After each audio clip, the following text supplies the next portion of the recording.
we would like you to tell us more about none other than Mr. Ratan Tata. How has been your experience working with him? What are the leadership lessons that you learned from him? I'm sure it will be very helpful for the CFOs who will watch and who are listening to this conversation. So just FYI, I worked with Ratan Tata for 12 years. I started as his executive assistant, and then I was his chief of staff. I left him in 2008. So a lot of my interaction was 96 to 2008.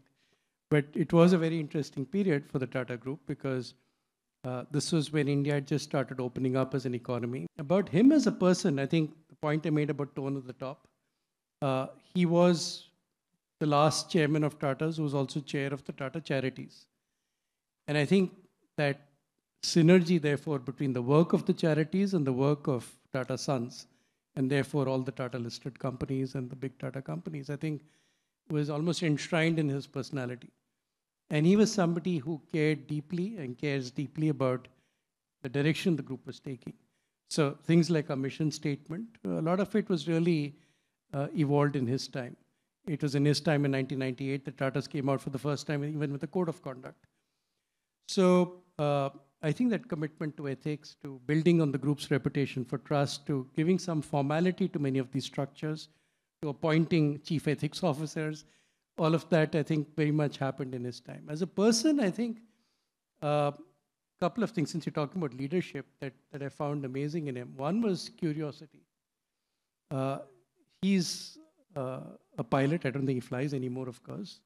But somebody who was very interested in technology. And in the 1980s, he actually wrote 2 versions of a strategic plan for the Tata Group, a lot of which was focused on high technology for the future, including big foray into computers, into information technology. And it was under him that you saw the dramatic rise of TCS. I remember when I joined the group, TCS was a few hundred crores in revenue. And now, of course, it is the largest contributor to market cap and one of the largest contributors to revenue in Tata's. He was the person who pushed us into a number of joint ventures, many of which unfortunately failed. Failed in the sense that the joint venture partners took over. But IBM, when they came into the country, they came in as Tata IBM. We were manufacturing computers. Honeywell, when they came in a partnership with Tata, it was Tata Honeywell.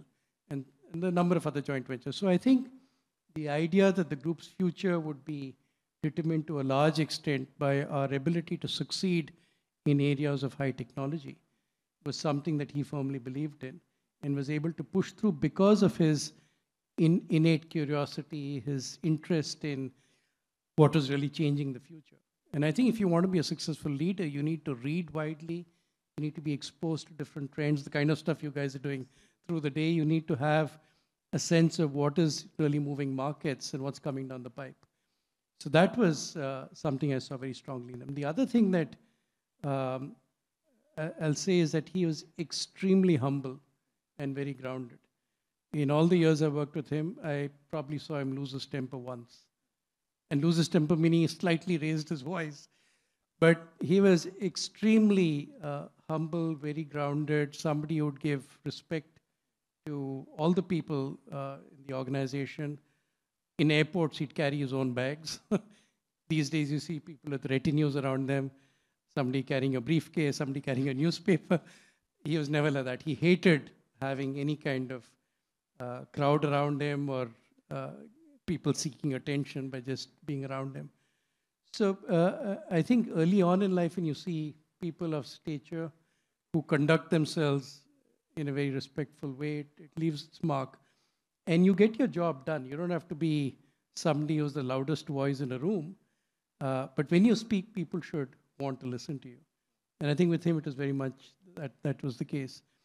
At the same time, I think he also knew how to reach out for advice, for inputs. And he'd take it from some really funny quarters also. So it wasn't that only the managing director and the 2 CXOs below that would sort of be the people he'd rely on. He'd talk to managers, he'd talk to young people.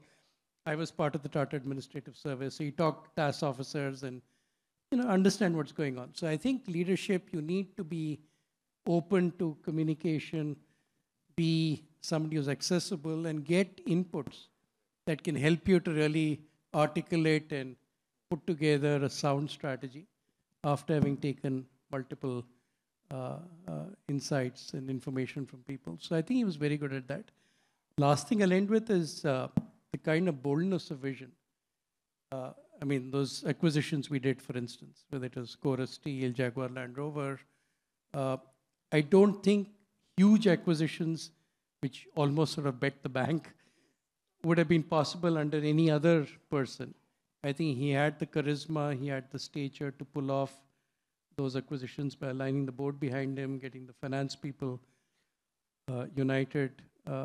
Unfortunately, in those cases, we did those acquisitions just before the global financial crisis. But who predicted that? Nobody knew it was coming down the pipe. Maybe he would have done it differently. But I think the fact that you could contemplate something that's big, hairy, and audacious was again something I saw in a very visionary leader. Amazing points. But how did he actually change the wheels of the car when the car was running? Because so many businesses he entered into it. Acquiring Chorus, Jaguar Land Rover was the biggest deals.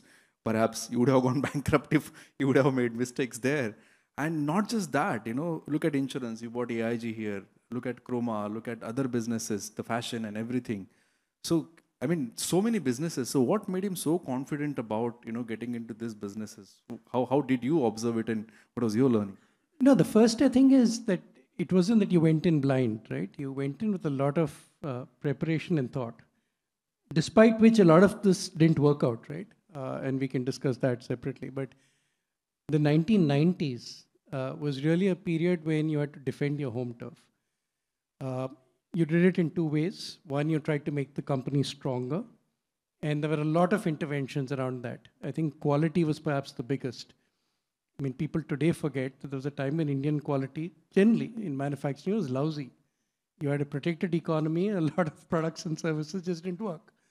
Light bulbs. I remember you used to buy new light bulbs, you screw it on and it won't work, right? So I think the quality movement in Tata's, he created something called the Tata Quality Management Services, which is patterned on the Malcolm Baldrige assessment system. That helped to take our quality standards up. That was very important. I think the code of conduct, formalizing the whole approach to business, that there were some things that we would do, some things we would not. The way we would conduct ourselves, which is really something to strengthen stakeholders' trust in the group, that is very important. And then the strategy. I think he created what was called the Tata Strategic Management Group, TSMG, which is like our in-house McKinsey, BCG, Bain, whatever you want to call it.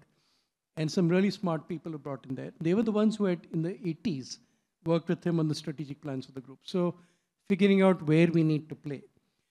So defend your home turf. Where you think you don't have the technology or the smarts, bring in partners. That's where, as you said, AIG, IBM, Honeywell, all of these, Mercedes-Benz. Mercedes-Benz came to India in a partnership with Tata Motors. So all of this happened at that time through the 1990s. I think in the 2000s, once we felt strong in our own backyard, then the whole internationalization phase started. That, okay, we can compete in India. Now let's try and compete overseas. Because sooner or later, you're going to have to fight the big boys if they're not already in your country. And that started internationalization. Some of it organic. A lot of it was the inorganic route. Inorganic because you felt it was easier to get into certain markets by, in a sense, buying market share, buying access to technology, buying a brand in the case of Jaguar Land Rover, which is what we did. So the point I'm making is that the internationalization, which is where some of the big hairy bets took place, happened when he was almost 15 years into his term as chairman. He became chairman in 1991. The Jaguar and Chorus acquisitions took place in 2007. He retired in 2012. So it's not that you went in blind. It's not that you went in overnight. There was a long period of preparation, understanding whether you have the capability, strengthening your finances, making sure you have the right management talent, because all these acquisitions also have to be managed, right? And having a point of view on how you would actually manage some of this.